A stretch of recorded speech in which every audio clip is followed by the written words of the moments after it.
Ayan, alright. So, what's up mga ka-jegs? Siyempre, no? So, boy, Doc Moto.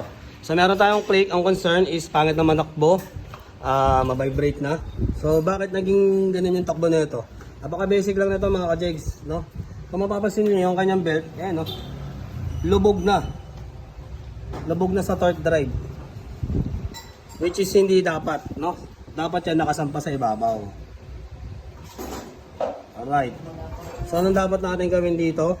Siyempre, magsi-CVT tune tayo para maging smooth ulit yung takbo ng kanyang motor. Alright. So, tara. Palamigin muna natin bago ko kalasin. Dahil napaka-init. Brut. Ay, tama sir? Ayan. Dapat yan nasa ibabaw. Nakasampa. Kung baga ganyan, nakapremera ka na agad. Nakasegunda ka na. Kaya yung takbo mo, ganun yan sa decambio kung i-convert natin. Ayan. Kalabog na yung belt. Brut. So, una natin nakita, yung dry pace niya, ayan o. Medyo may alon na. Ayan. No? Ewan ko kung kita sa video ha. Pero pag sinalat, malalim na yung alon yan. No? Ayan no. Malalim na. Okay? So, tingnan natin yung iba pa. Pulley, mukhang wala naman sa pulley. All goods naman. Alright, let's go. Pangalawa, lunod sa grasa oh. Lusaw. Ayan. Kaya mabibrate ang manakbo, sliding. Okay. Brut.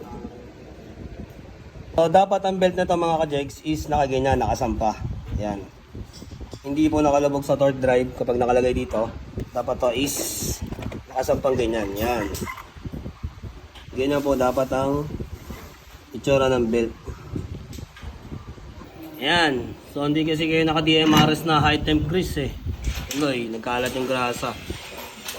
So, ito ang pinaka-importante sa lahat kung bakit tumulabog yung belt. Dapat alam niyo yung degree. No? Yung pinakatayo nung drive pace. Ayan, nakita niyo. So, napakalaking factor nito para magkaroon ng takbo ang inyong motor. Kadalasan, hindi pinapansin itong drive pace. Puro bola. Puro tuning ng bola. Puro tuning ng spring. So, ganun pa rin. Walang takbo. Pero yung drive pace, hindi nila pinapansin.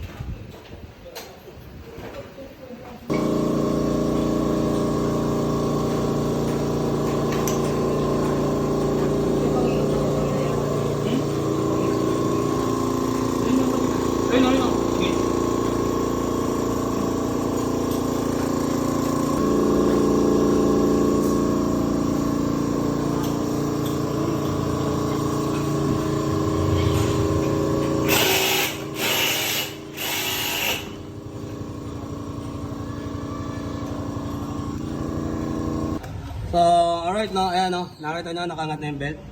Yeah. Angat na siya. Dapat nga, mas angat pa, mas maganda eh. No? Mas maganda, mas nakaangat pa yung belt dito.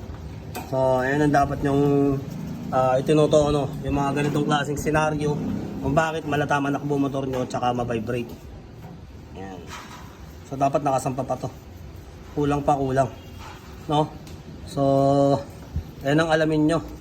Or kung gusto nyo, dalhin nyo dito yan sa Doc Moto DMRS. Alright? So, ayun lang mga ka-jegs. Apaka-basic. Okay tayo na nakaangat na yung belt. Mas maganda nga kung isasampa pa rito yung belt. Ayan, no? Mas maganda yung nakaangat na yung belt dyan. Okay? Ayan. So, all goods. Brut na to. So, konting tono na lang. All goods na. Alright? Then, testing natin.